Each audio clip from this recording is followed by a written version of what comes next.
la expansión de la autoridad del Ejecutivo en Estados Unidos va en paralelo, aunque no ha llegado quizás al grado de la expansión del Ejecutivo en México, ¿no? Pero esa ambición de los líderes de socavar estructuras que limitan su poder con la justificación de que son estructuras que impiden el crecimiento, ¿no? Que impiden darle a la gente una mejor vida, pues es algo que estamos viendo como una constante en muchos países. Y creo que lo que hemos vivido en México es un ejemplo claro de ello. Pero hay intangibles que también los tienen y tienen la narrativa política, cosa que no tiene la oposición. Es decir, todos los días con este instrumento que se llama la mañanera que inauguró Andrés Manuel López Obrador, marcan la agenda, las categorías de lo que se habla en términos públicos y en términos políticos dentro de México.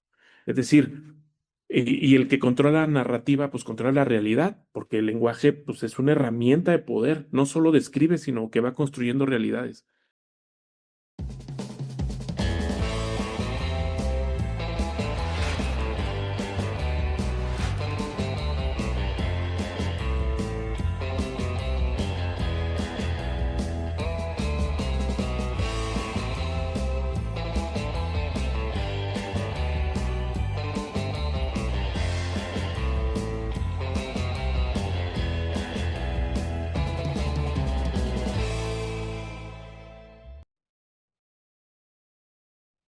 Vigésima quinta estación de este recorrido por el siglo XXI.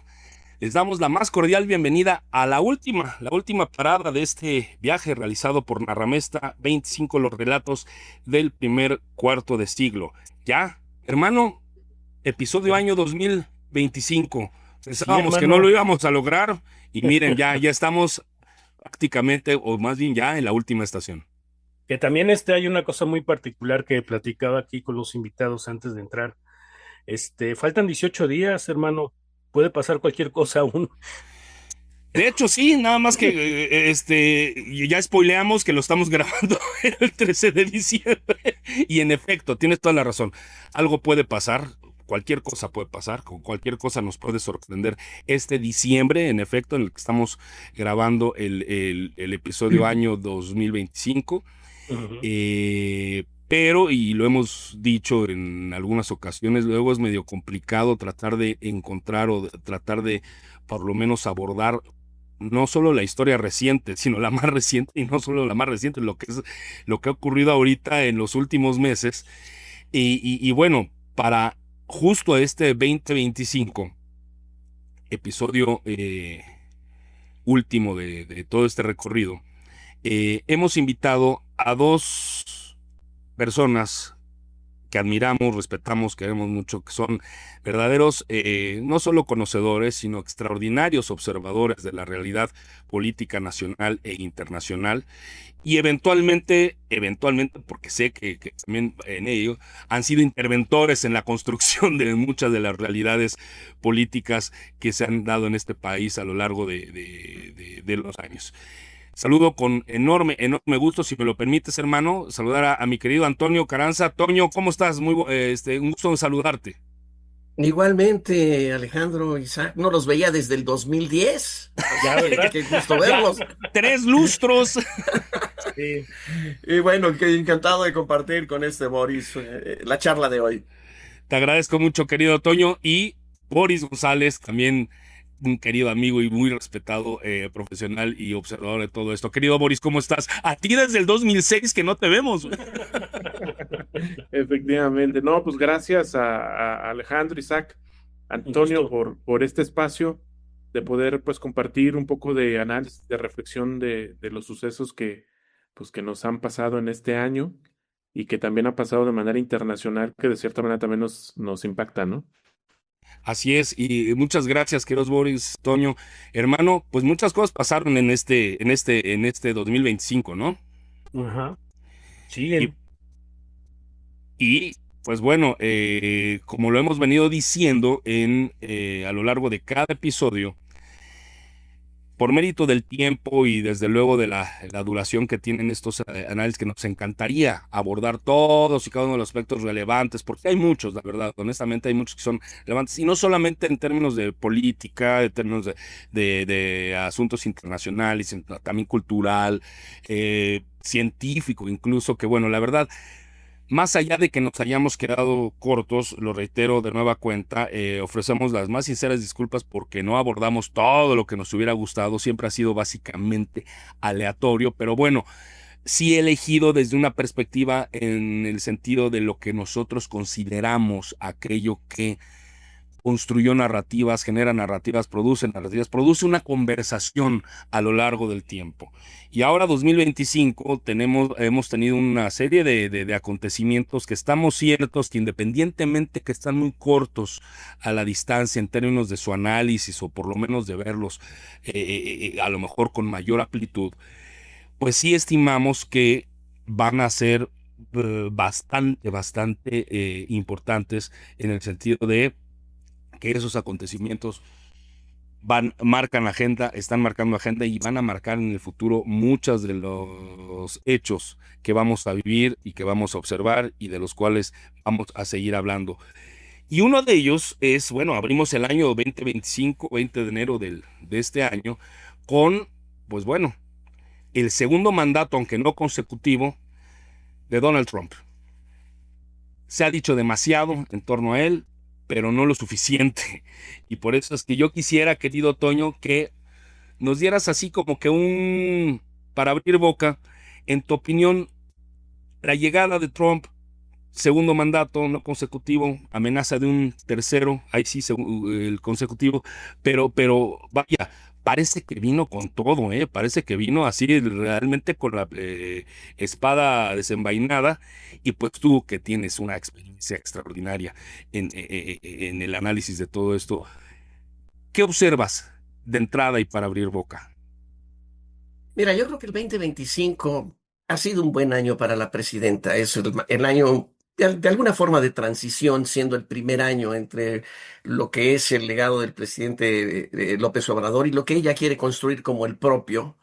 Eh, pero con dos grandes figuras y sombras, ¿no? Que están en la discusión, ¿no? Que es la figura del presidente Trump, como tú lo señalas, y lo que es su proyecto de expansión hegemónica, digamos, que está dirigido más hacia América Latina que hacia cualquier otra región del mundo.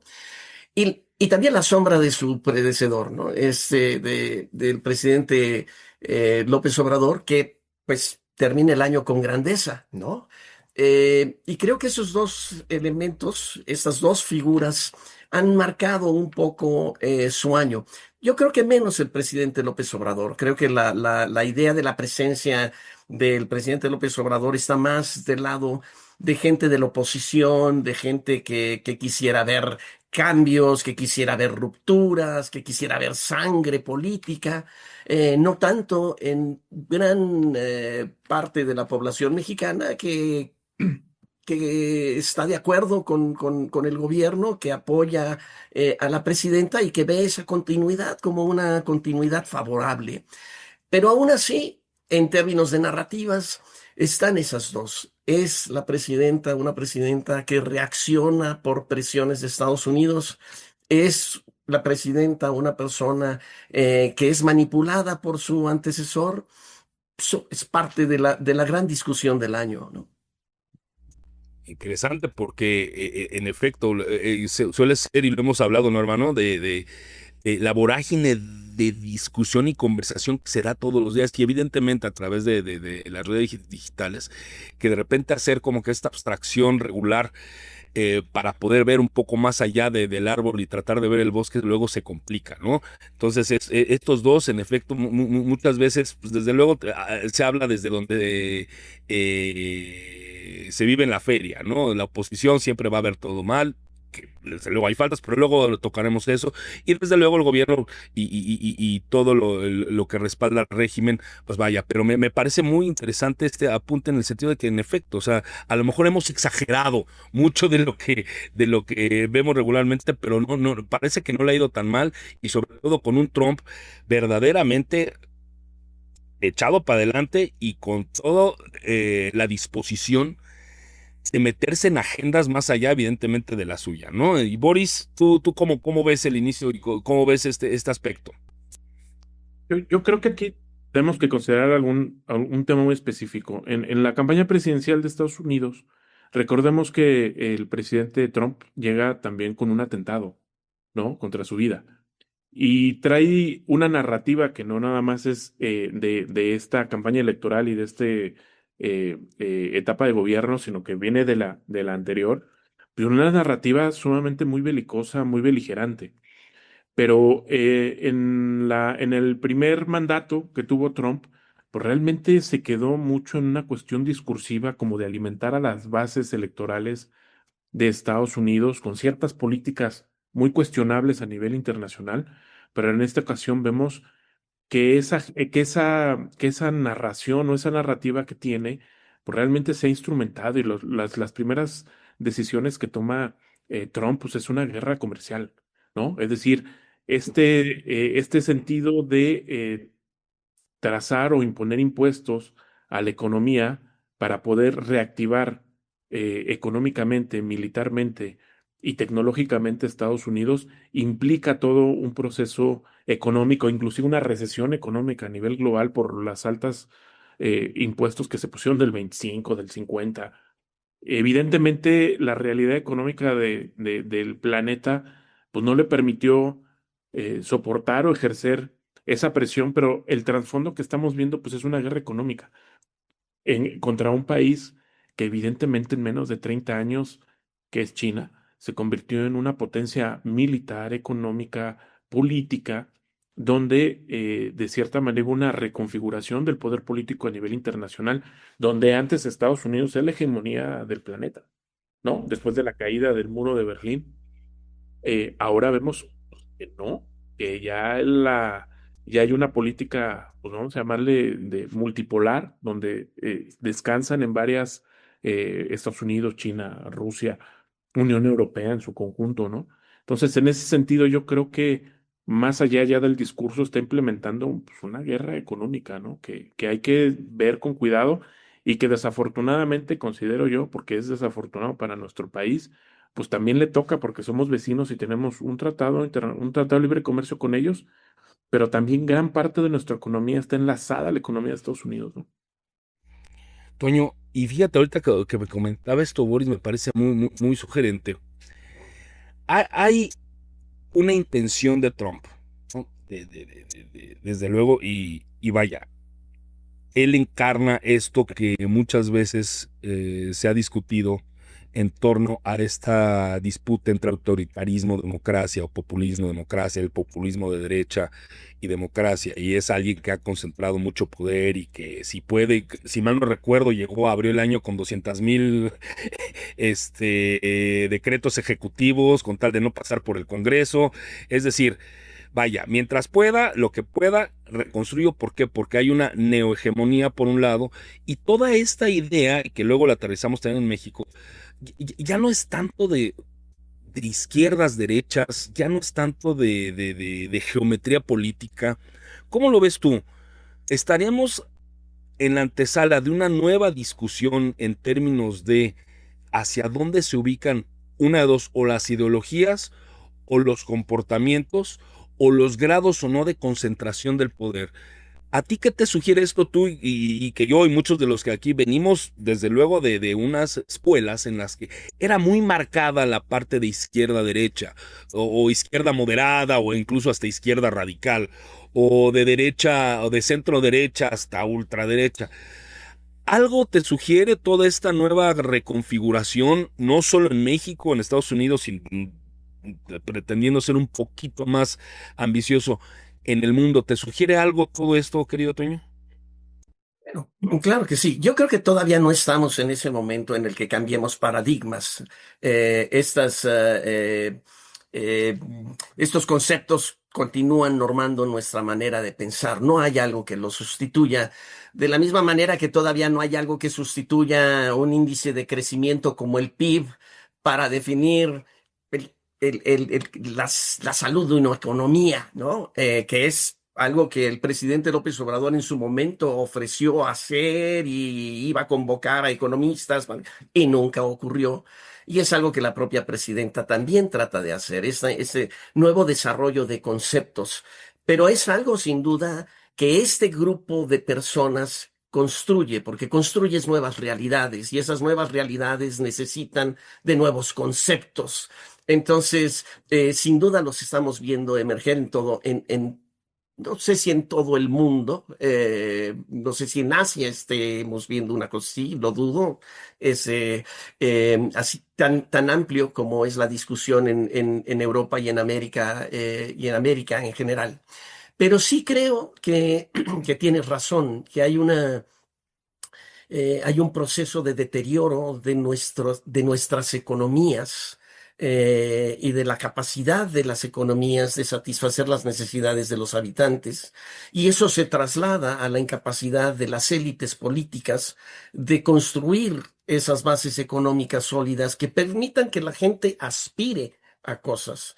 Y creo que esa es la gran discusión, por ejemplo, ahorita de la generación Z, ¿no? De qué pueden ver hacia adelante, cuál es su futuro, porque hay un descontento, porque hay una inquietud.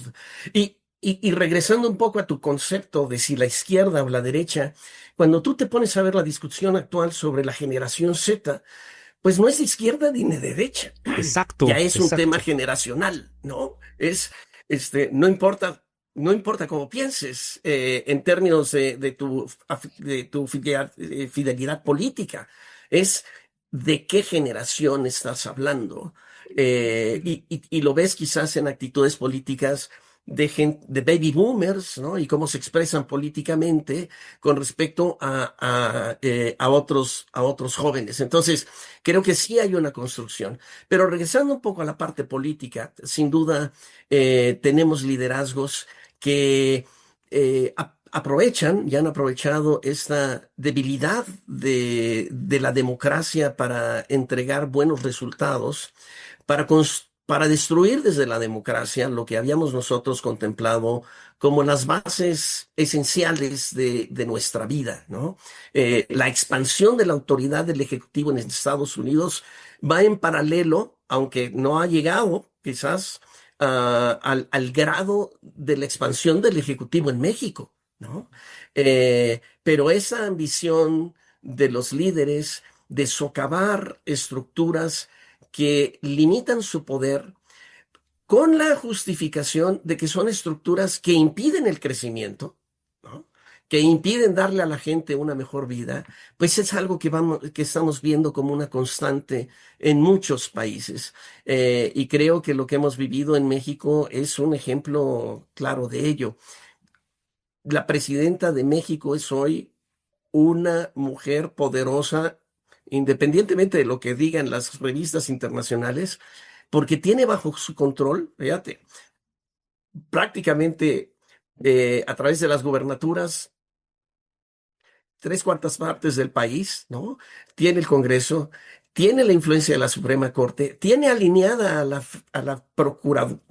la Procuración de Justicia a través de la FGR con su brazo de seguridad interno, que es la secretaría que encabeza Harfush, y también tiene hoy, lo vimos en recientes días, pues una interlocución diferente con la iniciativa privada, en donde a través de la creación de comisiones con figuras públicas y figuras empresariales tan representativas, pues parece tratar de dominar la conversación, dividir el flanco de la iniciativa privada y también intentar controlar esa interlocución en un lugar donde antes, pues uno no esperaría que el gobierno tuviera ese tipo de incidencia.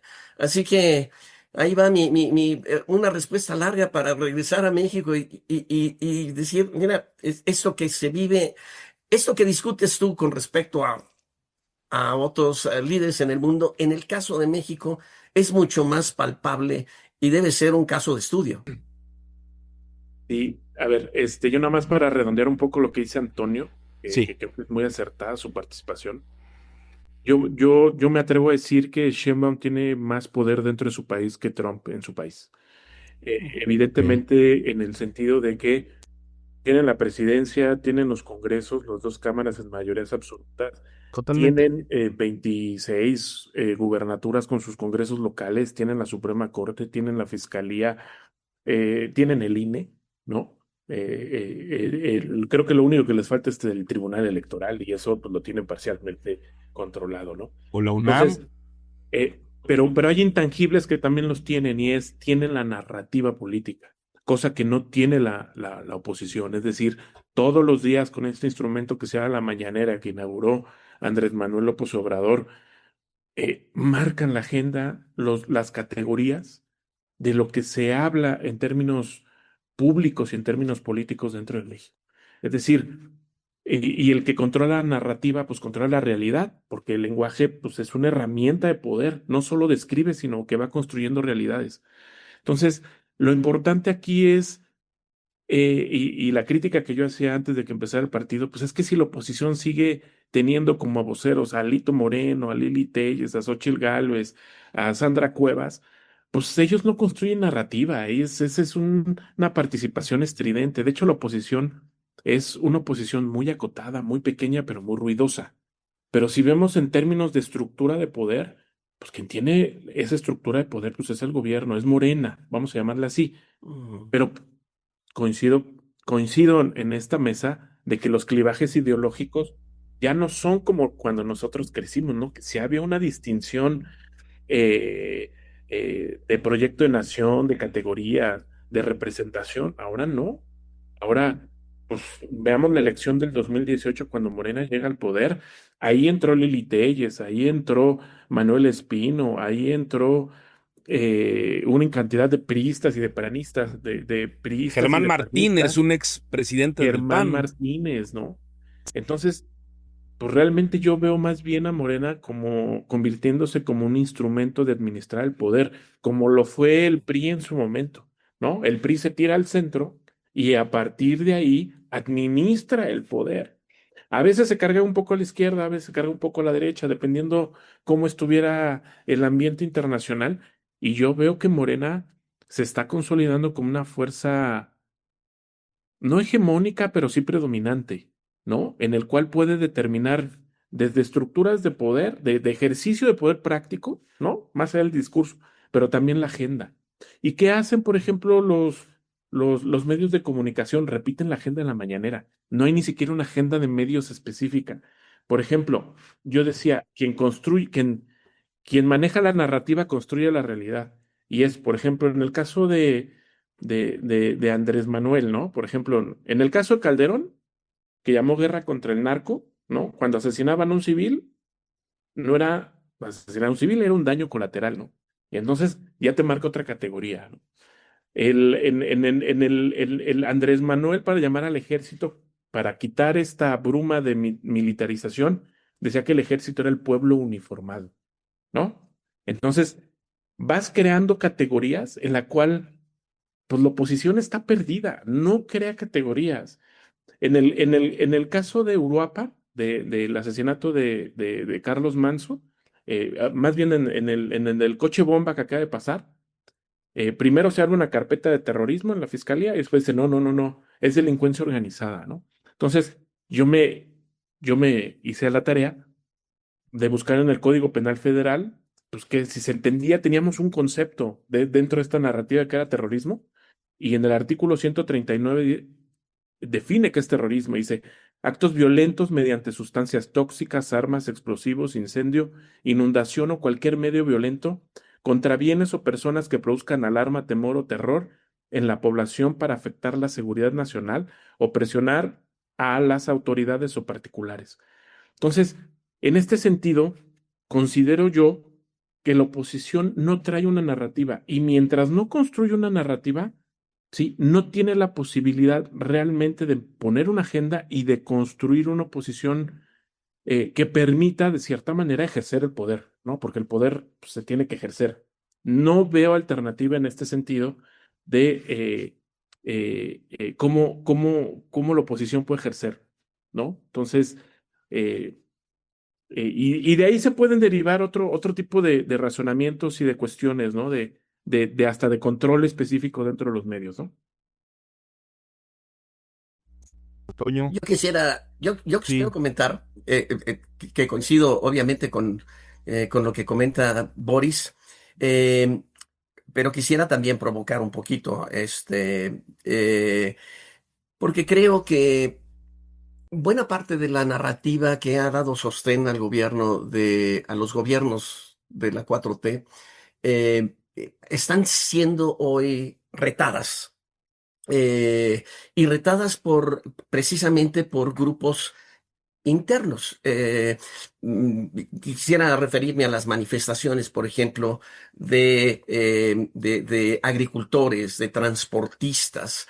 Es difícil para el gobierno enfrentar este tipo de movimientos con esa narrativa, porque no son movimientos neoliberales, ¿no? Porque cuando uno ve a la gente que se manifiesta, uno de inmediato se traslada a la base de apoyo de Morena.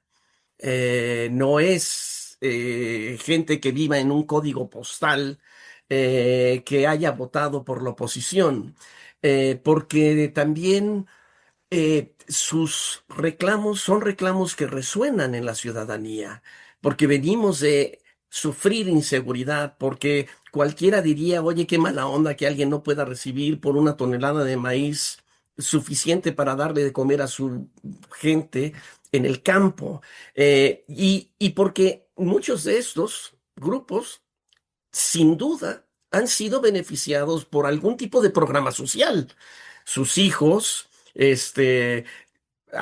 algún tipo de subvención del campo, etcétera. Entonces, cuando tú tienes movimientos que no reflejan bien el arquetipo de el opositor, es ahí donde empieza a tronar la maquinaria y es ahí donde el gobierno empieza a perder la posibilidad de atacarlos, ¿no? De hacerlos sujetos de poderes ocultos, etcétera. Claro que lo hacen y hablan obviamente de todas estas confederaciones que quizás se quedaron sin dinero porque ya no son transmisoras de las subvenciones como se hacía antes.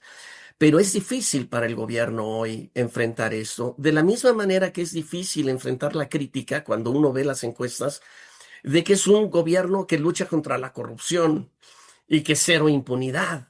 Eso también está encontrando límites, ¿no? Cuando ves que muchos de los casos que el propio gobierno ha destapado se quedan enlatados, se quedan sin movimiento, se quedan como ejemplo de quizás protecciones hacia grupos, hacia personas, y eso merma la credibilidad del gobierno. Es probable que tú tengas a mucha gente que de todos modos apoya a la presidenta, sí, y es probable que ese 70% de popularidad de la presidenta sea real. Pero cuando tú bajas a los temas y dices, oye, ¿y lucha contra la corrupción? No.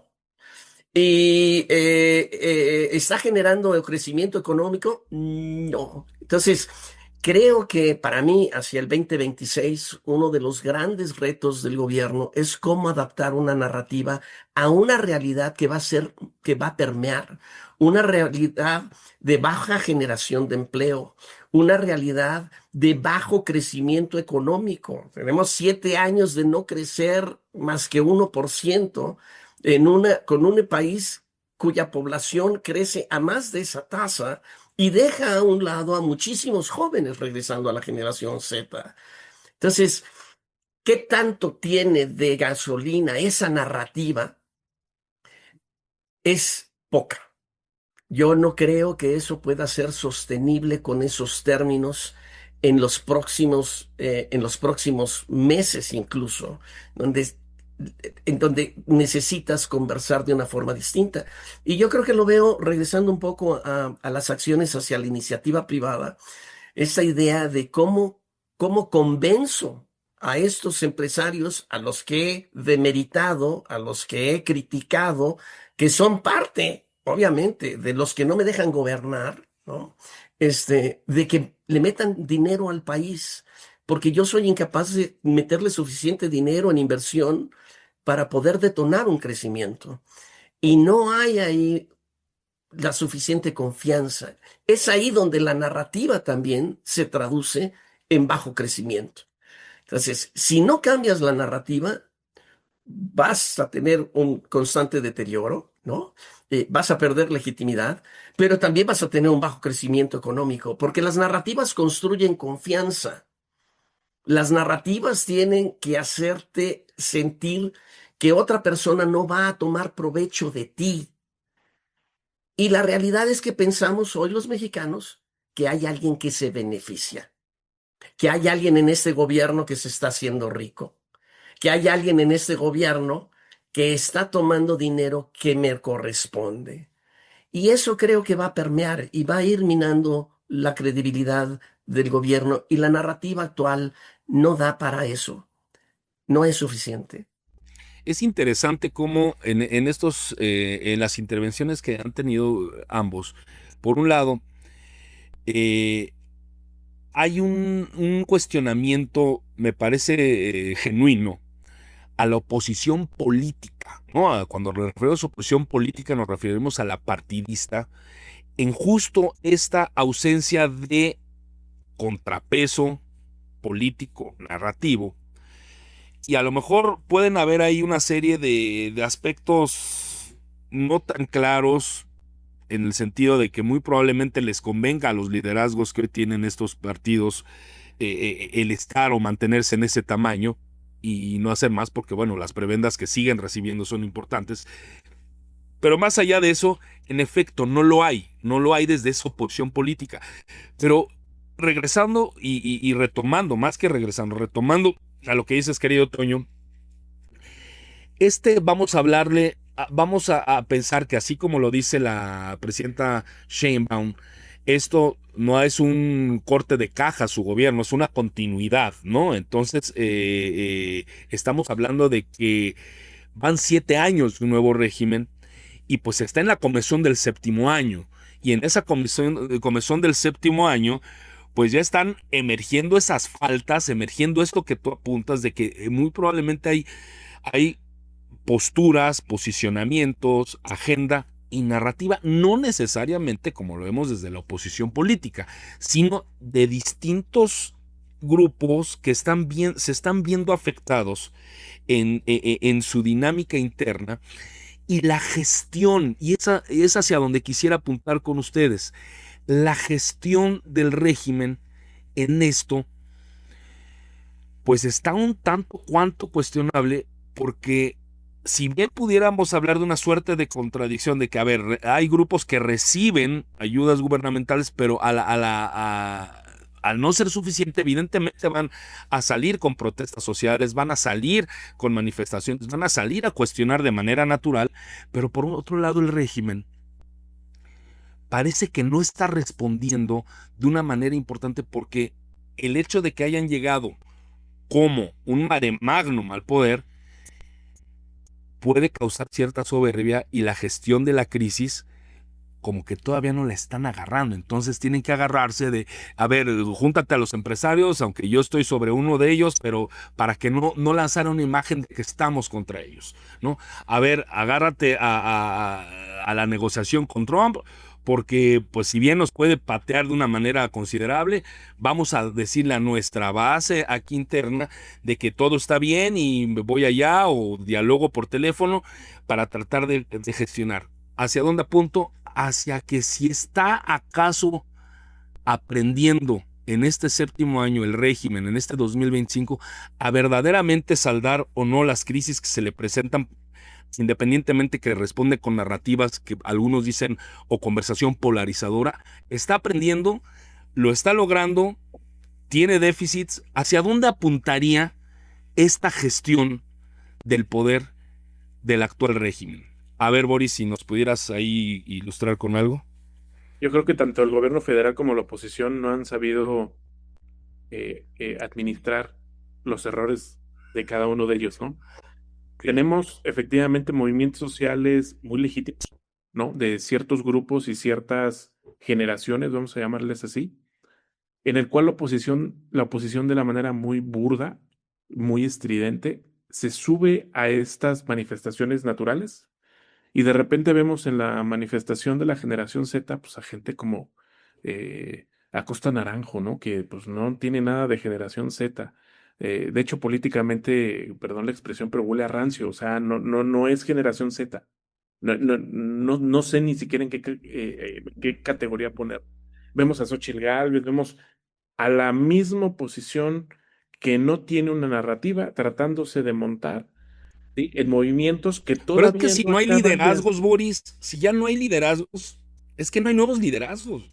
Es que precisamente es eso. Hay que dejar que estos movimientos sociales tomen su cauce de manera natural y saldrán los liderazgos pertinentes.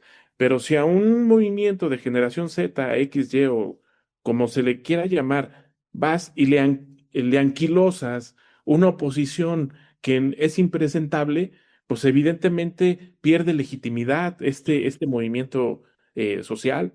Entonces, y por otra parte, el gobierno federal siempre polariza en una narrativa que a veces ya no se está sosteniendo, ¿no? Evidentemente los problemas de seguridad en México, pues no los va a acabar ni Morena, ni el PRI, ni el PAN, ni Movimiento Ciudadano. Yo creo que el problema es mucho más agudo y va más allá de los partidos políticos e inclusive más allá de las fuerzas federales. O sea, ya no es esta categoría del narco que antes teníamos en los 80s, en los 70s, no está Caro Quintero, el Güero Palma, acá Sombrerudos, el Chapo, el Mayo. Ahora realmente los cárteles mexicanos son braces armados de corporaciones criminales internacionales. Es otro tipo de violencia, es otra manera de operar de estos grupos del crimen Y muy organizado que va, sofisticados, ¿no? Ya, incluso hasta a nivel financiero, ¿no? claro, que van más allá ya de las fronteras que tenemos. Y en este caso, nada más dos casos muy específicos y que son dantescos, pues el caso de Alejandro Arcos Catalán, el exalcalde de Chilpancingo, que le cortaron la cabeza y le pusieron la cabeza arriba de una camioneta, ¿no? Y lo dejaron gobernar una semana. El caso del asesinato de Carlos Manso, ¿no? Por esta política, vamos a llamarle, pues sí, de más de enfrentamiento al crimen organizado. Pero si hacemos un análisis como más detallado, más fino, pues es que ¿dónde está el crimen organizado? Estamos peleando contra un fantasma, es intangible, ¿no? Está dentro del Estado, pero también está fuera del Estado. Hay una simbiosis, es un binomio que está ahí. Entonces, tenemos que ver que la realidad del crimen también organizado ha evolucionado desde los años 90 a ahorita, ¿no? Entonces, son otras estructuras mucho más, bueno, ya no voy a decir sutiles porque no es cierto, pero es mucho más sofisticado, ¿no? Entonces, yo creo que la gestión de parte del gobierno, pues también está muy acotada y muy limitada. O sea, yo creo que este problema ya nos superó como estructura y sí tenemos que hacer un replanteamiento nosotros como sociedad civil, los partidos políticos tienen que hacer un replanteamiento para poder sí atacar ese problema o gestionarlo, no sé qué se vaya a hacer, pero sí hay unas estructuras, por ejemplo, y perdón, pero regreso de nuevo a lo mismo, a la creación de narrativas, ¿no? Por ejemplo, Andrés Manuel nunca habló de ultraderecha, habló siempre de liberales y conservadores. Nunca utilizó la palabra ultraderecha. Por el cambio, Sheinbaum sí utiliza ultraderecha, ¿no? Y eso te cambia el marco conceptual de lo que te estás enfrentando.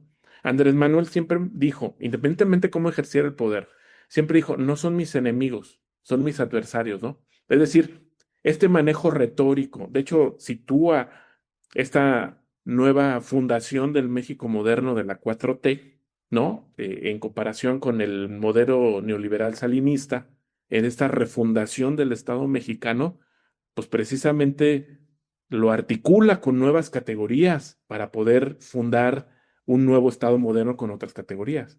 Y Sheinbaum, pues no es política, es más científica, pues evidentemente conservador y ultraderecha para ella, pues ha de sonar igual, pero en términos discursivos no es lo mismo, ¿no? Y yo creo que ahí es donde ya no tiene el control de estas narrativas como sí lo tiene Andrés Manuel. Haciendo un análisis, noviembre fue un mes de crisis para Morena. Hasta que salió Andrés Manuel a presentar su libro, cortaron la narrativa y a partir de ahí se empieza a reestructurar.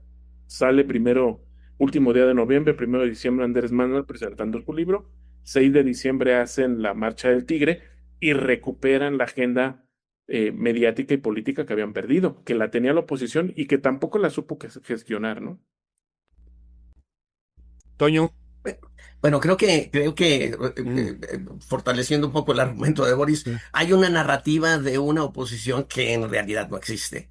Ok. O sea, la idea de la presidenta de que no, de que haya incluso un grupo de ultraderecha activo que obstaculiza su gobierno, simplemente es difícil entender cuando en la realidad ves la capacidad de movilización del gobierno a través de las instituciones, de castigar o de premiar, de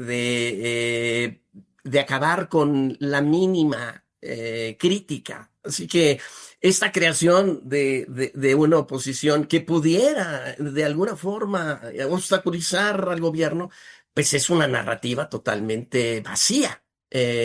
Ayuda, pero ayuda hasta cierto punto, porque cuando ves, ese es el problema de tener tanto poder. Ese es el problema de centralizar el poder, porque cuando centralizas el poder, todo lo puedes.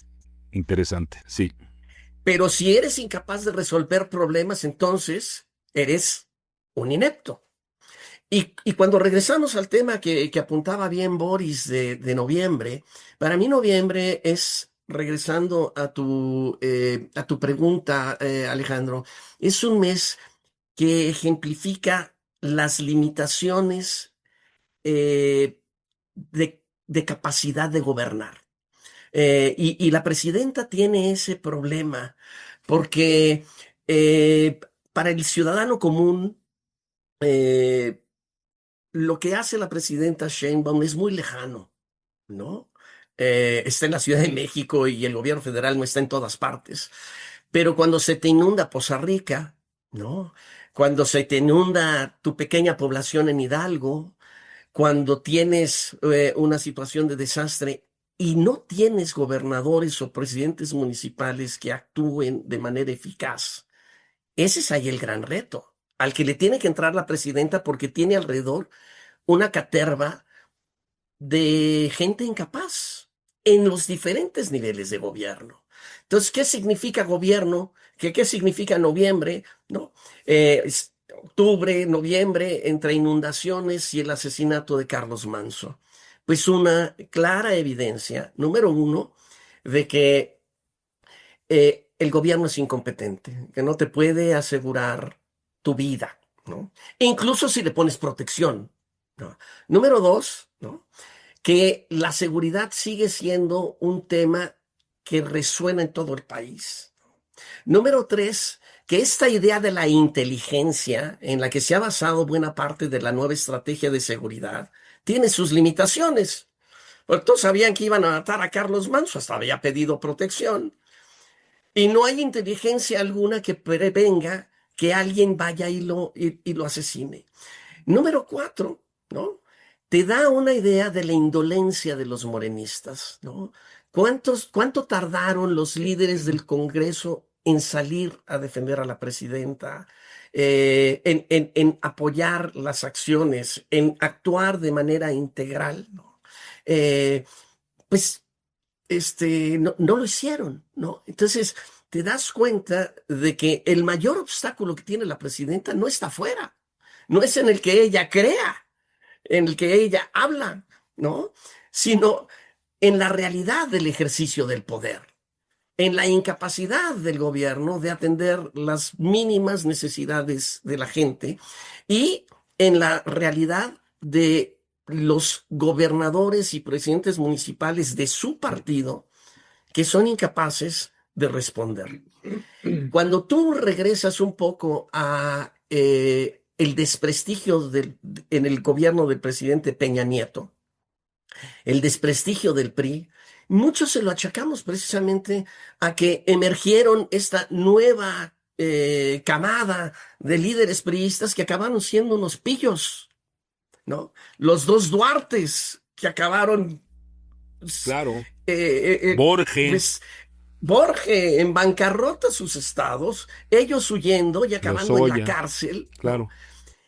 Y cuando tú te pones a ver cuántos gobernadores morenistas ha habido entre el 18 o 19, digamos, y el 25, ¿cuántos elegimos a lo largo de los años? ¿Cuáles han sido buenos? Sí, ¿De no, traes cuáles también ahí puedes un hablar? Sí, ¿de cuáles pillos. puedes hablar que son eficaces administradores de sus estados? Que no hay uno solo. Y eso te va minando. Yo creo que ahí va a haber quizás ¿qué significa Carlos Manso? El desarrollo de liderazgos en pequeñas poblaciones, el desarrollo de personalidades que de manera independiente, como era caso de Carlos Manso, llegan a una población porque la gente está harta. Y la gente está harta en muchas partes de México.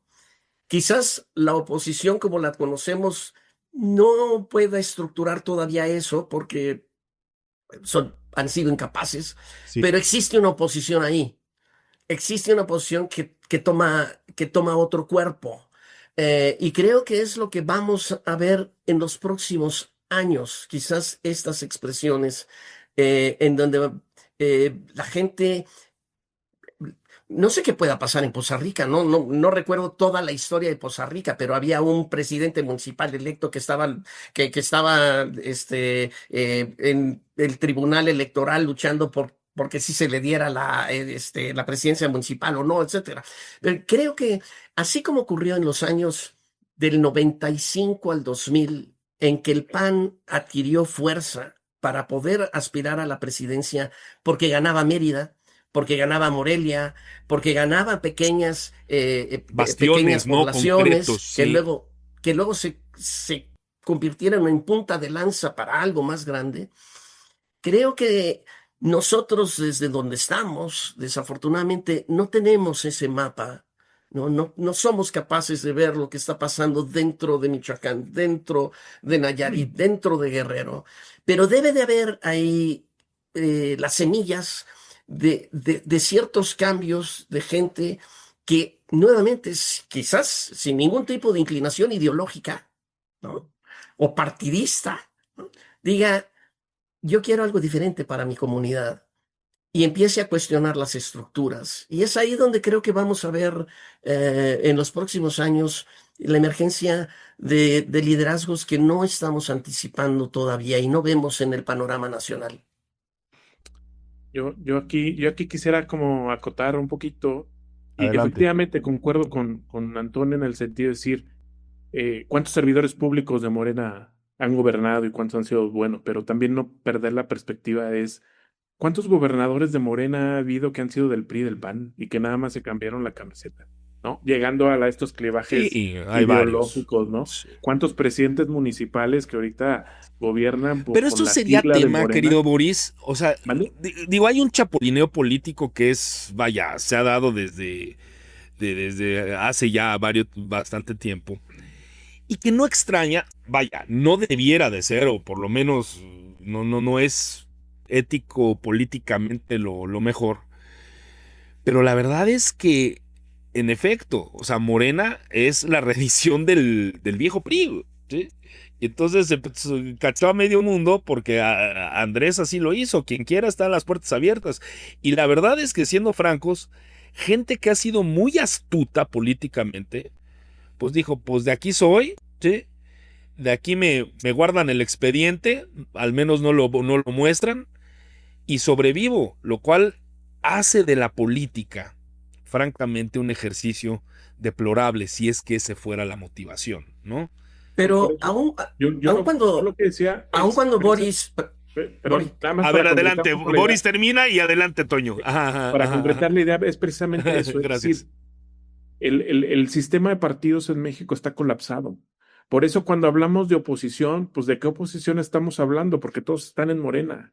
Es decir, todos, gran parte, o sea, el PRD perdió su registro, ¿no? el PRI está sumamente disminuido, que si no hace algo en el 2027-30 perderá su registro también, y el PAN está sumamente disminuido. Entonces, ¿cuál es la oposición a lo que nos estamos refiriendo? ¿Por qué? Porque como bien menciona Alejandro, Andrés Manuel le abrió la puerta no a los partidos políticos, a la clase política. Entonces, el problema no son los partidos políticos, es la clase política, que repiten las mismas vicios, problemas que han replicado en donde se calibra el poder, en el partido donde calibra o administra el poder. En su momento el PRI, en su momento el PAN, en su momento de nuevo el PRI y de nuevo Morena. Es decir, lo que tenemos que aquí hacer, a lo mejor hacer un análisis, un replanteamiento es, pues, ¿cuál es la oposición que nosotros estamos pensando? Si la oposición es el PRI y el PAN, no, No, ya más no. bien, ¿qué oposición No. se puede conformar a través de movimientos sociales que puedan contrarrestar, pues, técnicamente al membrete de Morena o a la sigla de Morena con la clase política vieja? Porque es la misma que gobierna. Y Morena redita el famoso, para los amigos codo, para los enemigos la ley. Toño, ibas a decir algo. Sí, mi punto era, digo, aun cuando llegue un gobernador con un pasado perredista o priista o panista incluso, porque los ha habido, Durazo, pues ha pasado por todos, ¿no? Este, llegan por Morena y el desprestigio es para Morena. Nadie va a decir, hijo, este es un mal gobernador porque fue priista primero y los morenistas no pudimos cambiarlo, ya venían con un ADN complicado, como fue la justificación de López Obrador Sí, sí. al fraude, ¿no? Sí, De Segalmex, ¿no? En donde sí, sí, sí, estaba con rodeado Ovalle. de estaba rodeado de gente que era mala, pero él es bueno, ¿no? Este, pero creo que una de las cosas que no, no nos hemos planteado y no hemos sido suficientemente autocríticos es el hecho de que y quizás fue una extraordinaria estrategia de López Obrador. Y también yo lo creo así en su forma de ser, de que él fue muy hábil durante todo el sexenio para ser el blanco de las críticas, para que todos dijéramos, este cuate está loco, mira nada más sus ocurrencias, esto, lo otro, ta, ta, ta, ta, ta, ta, ta. Y no fuimos capaces de tener la misma esa incisiva crítica a la oposición. Como nosotros criticábamos al malo que estaba enfrente y que Sí. ideológicamente quizás era nuestro contrario, pues nos olvidamos de los nuestros. Alito Moreno llega en 2019 al PRI. ¿Cómo fue que permitimos que alguien tan obviamente Claro, opuesto a nuestras claro, aspiraciones democráticas llegara a un claro. partido así? ¿Cómo es que permitimos que en el PAN un grupo de personas se hicieran del panismo para hacerse y beneficiarse con ese control del partido? Y ver cómo poco a poco perdían y perdían y perdían poder. ¿Por qué? Porque es muy difícil para alguien decir voy a votar por el PRI de Alito o por el PAN de Romero, con toda y su reconfiguración. Pero tenemos los partidos que nosotros, desde la oposición, permitimos se crearan.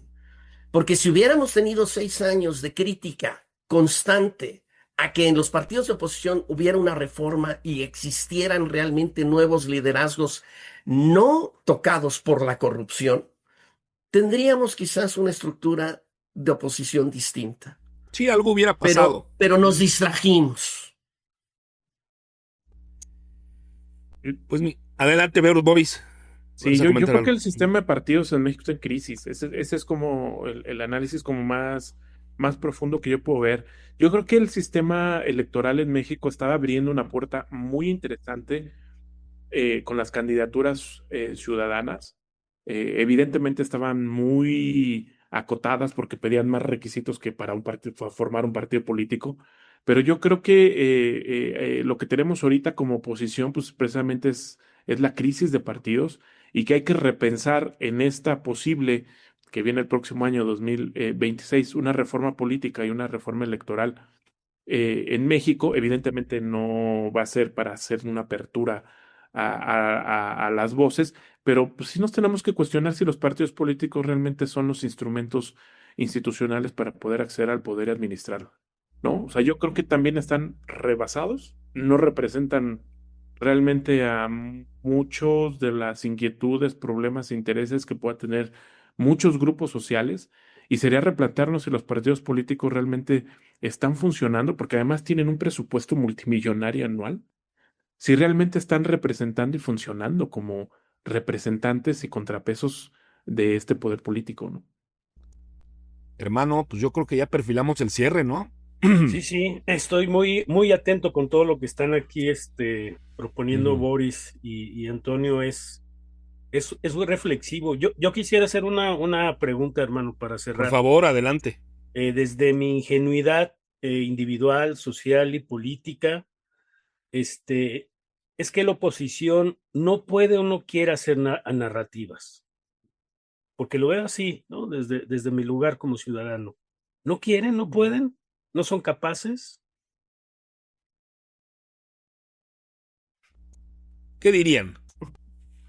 No Yo, quieren, no yo, pueden, no hay las condiciones, ya tenemos una concentración del poder tan, vaya, palpable, y que independientemente de la dinámica que establece, porque a ver, aquí en esta mesa estoy prácticamente cierto que pudiéramos coincidir en que el grupo, la élite que está hoy en el poder actúa más como facción que como verdaderamente un grupo que está y asume las responsabilidades de Estado, es decir, es un grupo que construyó su discurso desde el movimiento del 68, ¿sí?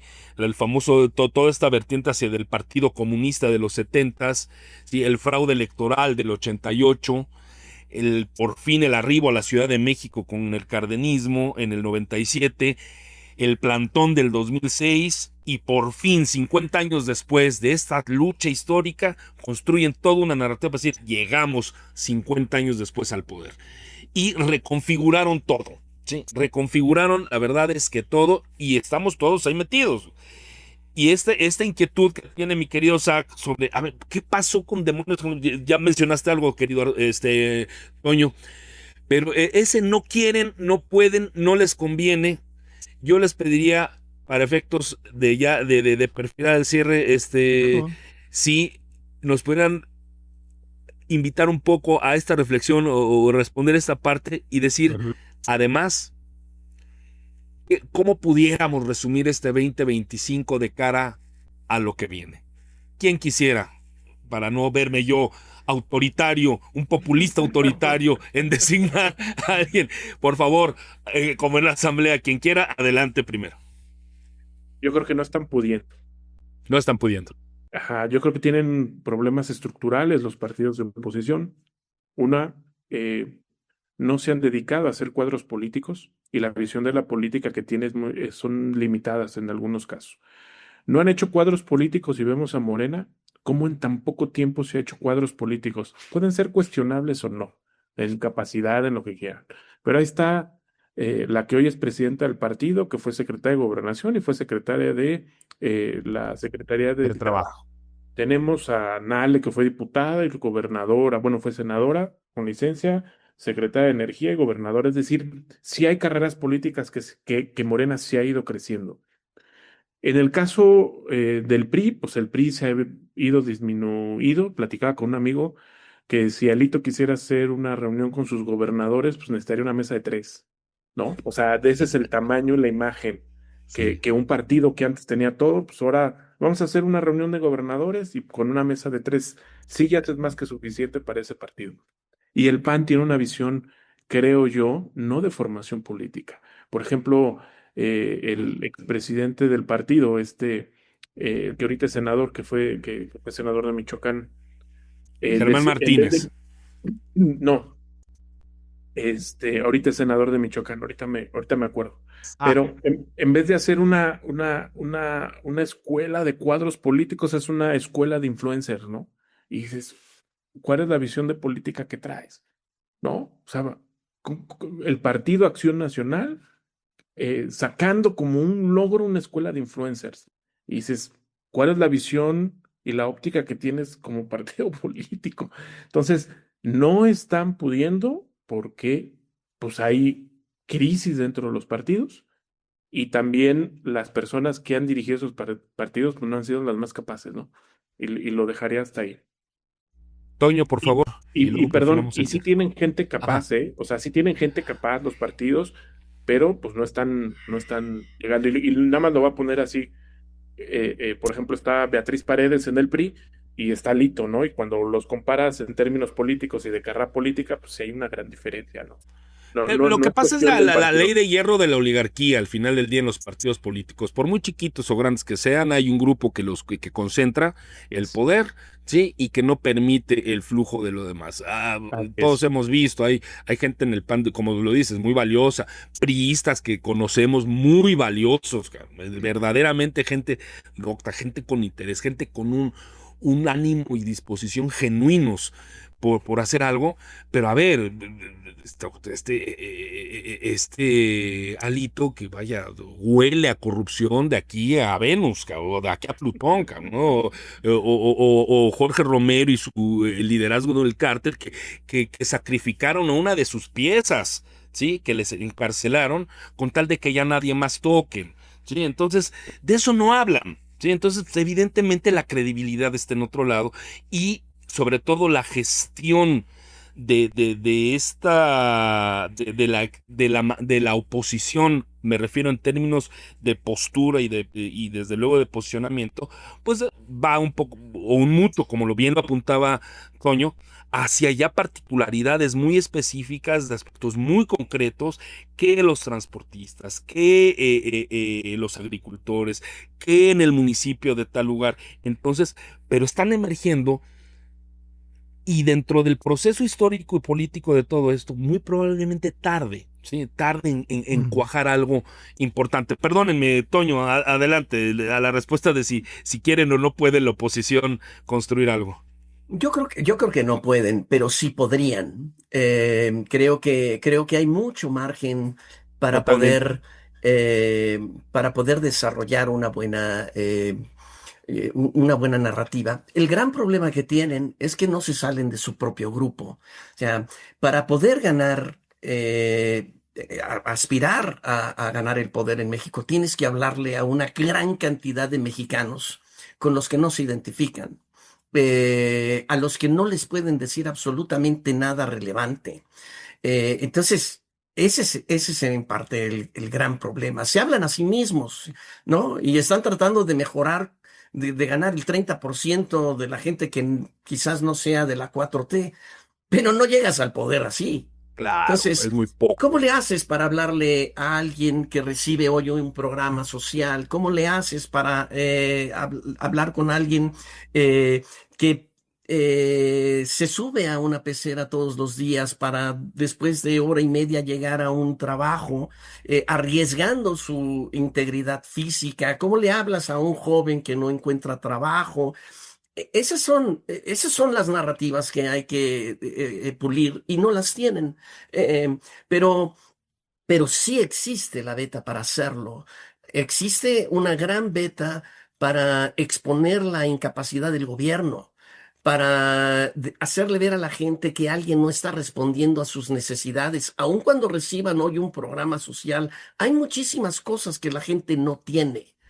Y Totalmente. sobre esa base uno tiene que construir. Y además, no creo que sea, y nuevamente la estrategia de la oposición quizás está desviada. No es un tema de la presidenta Sheinbaum, no es si es un títere del presidente López Obrador, etcétera. Esas narrativas que son como entelequias que están acá arriba, que no permean.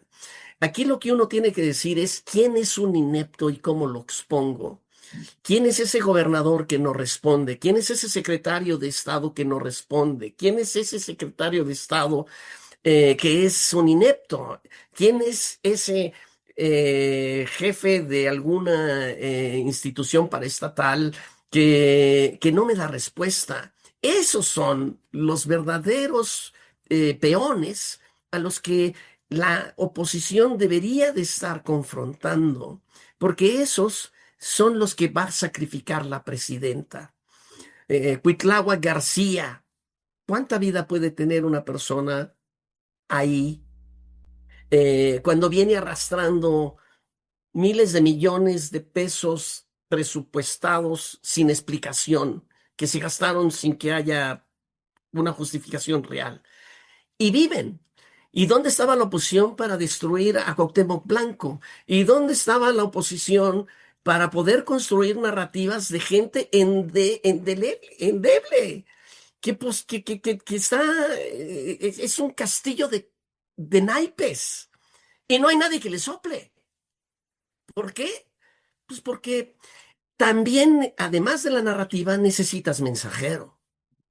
Claro, Necesitas que alguien con credibilidad lleve ese mensaje.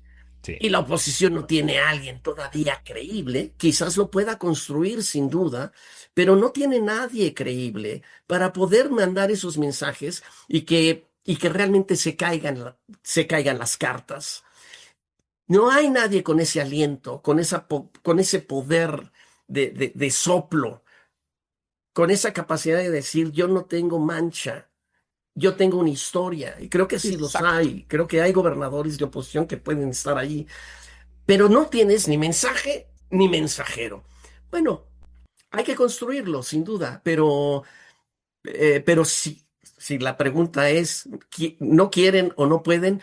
Pues es posible que no puedan y en ocasiones quizás no quieran. Porque la lana está ahí, porque tienen sus beneficios por parte del INE, porque los partidos se han convertido, como decía Boris, en grandes negocios, en donde mantente ahí con el 3% nacional y te va a caer lana. Y entonces, creo que hay incentivos absurdos, pero hay incentivos como para, como para no hacer olas y vender tu voto en el Congreso a cambio de impunidad, ¿no? O a cambio de otras cosas que no tienen que ver con responder a lo que debe ser la aspiración de un servidor público, que es atender las necesidades de la gente que votó por ti. Creo que ni mensaje ni mensajeros hay. Hermano, yo creo que un análisis extraordinario que Sí. hemos escuchado Ajá. de parte de Toño y de Boris. Para perfilar el cierre, y se me lo permiten, quisieran una reflexión ya final de lo que estiman ustedes, sin este ánimo, obviamente, ¿no? Como alguna vez lo tocamos, Toño, de ser pitonizos o de la bola de cristal, ¿no? Más o menos, si no evidentemente al 2030 o más allá, hay una serie de paradas políticas, ¿no? Muy probablemente muchos o todos están pensando en el 2027 como este momento político en el que unos van a querer conservar desde luego su mayoría calificada, otros se las van a querer quitar. El 2030 como desde luego una parada obligada para saber si el régimen logró asentarse y va a estar otros 6 años o algo pase en su perspectiva y como cierre, alguna suerte de más bien prospectiva que nos pudieran ofrecer, Boris. Sí, yo creo que la oposición, es decir, es importante tener una posición fuerte en México, pero no la posición que tenemos, ¿no? Una oposición fuerte que represente otros intereses que hay dentro del espectro social, político en México, y tienen que construirlo para poder fortalecer un proceso democrático en México, ¿no? Que es a lo que regularmente todos apuntamos a poder consolidar. Creo que hay una concentración excesiva de poder dentro del Ejecutivo, del gobierno federal. Ahora sí ya no le pueden echar la culpa a alguien más, ¿no? Porque tienes todas las estructuras del Estado para poder solventar y solucionar, cosa que no veo que se vaya a solucionar, sobre todo la cuestión de seguridad. Y en perspectiva yo veo un triunfo de Morena, todavía le da para ganar el 2030 sin ningún problema, no veo ninguna oposición. Y yo creo que la oposición, yo espero que no toque las mismas campanas que en el 2006, con una guerra pues sucia, vamos a llamarle así, no propositiva, en la cual utilicen todas estas nuevas tecnologías de inteligencia artificial para poder denostar, engañar, para poder sacar partido político de lo que no han hecho y no han construido políticamente. Yo creo que la campaña del 2030 se perfila como una campaña complicada en términos de comunicación, porque llegan estas herramientas tecnológicas como la inteligencia artificial que pueden distorsionar la realidad, ¿no? Creación de videos, clonación de audios, etcétera, etcétera, que yo pensaría que pudiéramos utilizar esta tecnología para construir y no para destruir, pero bueno, viendo la realidad de la naturaleza humana, también digo, no hay que soñar, sino hay que estar despierto. Entonces, veo la elección del 2030 muy complicada, viendo la oposición de tratar de quitar esta hegemonía morena, pero aún así Morena va a tener una predominancia política de 1 o 2 sexenios más, como yo lo veo. Gracias, querido Boris. Muy, muy agradecidos por tus intervenciones y por estar con nosotros hoy. Toño, un comentario de cierre, reflexión final. Pero Boris ya se fue a largo plazo, yo me voy al corto plazo. Por lo menos el 2026, ¿no? El 2026. A ver cómo amanece el peso, las finanzas. No, pero sí, no, hay una perspectiva interesante. Adelante, querido Toño. Sí, pero yo creo que lo que viene hacia adelante en el 2026, obviamente tenemos dos fricciones a lo largo del año. Una es qué pasa con el TEMEC y la negociación del TEMEC, y qué forma toma, que es algo que no nos queda todavía claro. Y eso va a estar ahí presente, va a ser un elemento de inquietud, ¿no? Creo que todos pensamos que eso va a salir avante, que queremos una integración en América del Norte, que continuaremos estas economías siendo muy estrechas, pero qué forma tomen no lo conocemos y eso generará incertidumbre. Número dos, la presión por crecer, por poder superar el 1%. Bueno, menos del 1% que vamos a crecer, no sé si acabemos en el 0.7% este año, pero hay una necesidad urgente de que el Plan México se transforme en algo visible y hasta ahorita ha sido un buen PowerPoint, ¿no? Entonces, esas dos corrientes que son económicas van a estar muy, muy presentes. Y creo también que el gobierno va a encontrar límites a cómo satisfacer a Trump en otros aspectos, ¿no? No sé cuántas cárceles vayamos a tener que vaciar para darle a Trump gente que busca o para decirle, mira, aquí hay otros narcotraficantes que teníamos, pero son narcotraficantes que pues ya los grandotes los hemos entregado, no estamos agarrando nuevos que sean de peso, y el gobierno de Trump sabe perfectamente bien que lo que desea son otro tipo de personajes que están siendo protegidos, que quizás tengan un puesto público, que estén como gobernadores o como miembros del gabinete, y que ellos, en sus investigaciones, por lo que les han dicho aquellos capos que ya tienen allá, han sido parte de la connivencia y de la estrecha relación entre el poder público y el crimen organizado. Y estos son la prueba de lealtad, la verdadera prueba de qué tanto quieres tú colaborar conmigo en contra del crimen organizado. Y es ahí donde el gobierno posiblemente encuentre limitaciones. Y eso va a estar también ahí presente. Porque como con el agua, pues el 5% de arancel a cualquier cosa nos lo pueden poner mañana con cualquier excusa sobre cualquier tema bilateral que le interese. Así es. Por último, vamos a tener la parte padre, que es este elixir de la felicidad con el Mundial.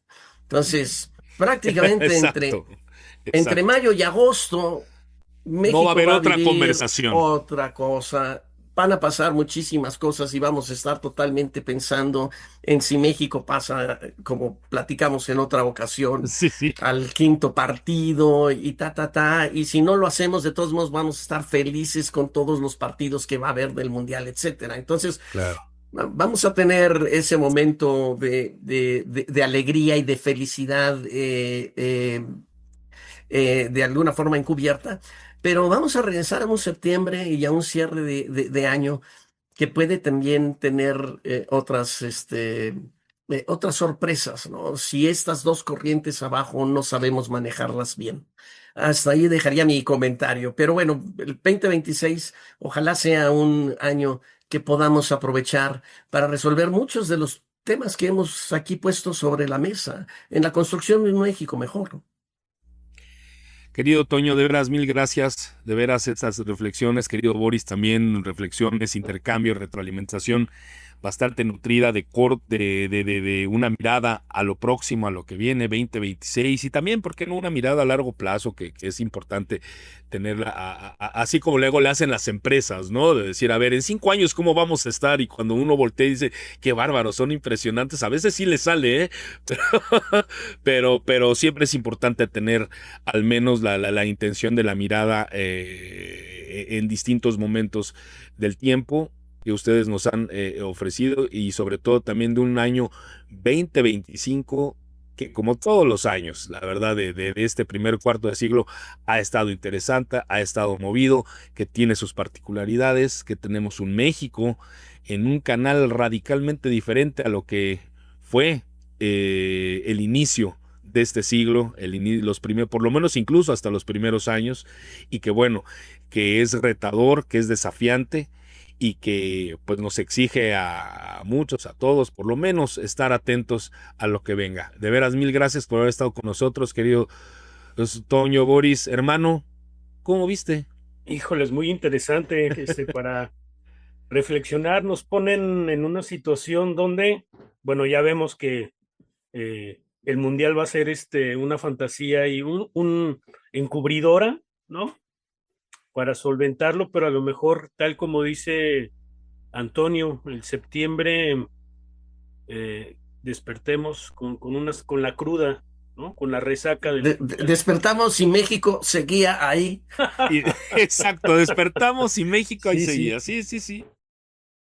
Pues bueno, Narramesta 25 llegó a su última estación con el episodio de hoy. Les queremos agradecer infinitamente el que nos hayan hecho el enorme favor de vernos por nuestro canal de YouTube o de escucharnos por la plataforma de Spotify a lo largo de 26 episodios. Que lo que buscaron todos y cada uno de ellos fue construir una breve, pero esperamos sustanciosa memoria acerca de aquellas historias, relatos, narrativas que se presentaron en este trayecto y que siguen presentes de alguna manera hasta nuestros días, y muy probablemente varias de ellas sigan permaneciendo en el futuro próximo.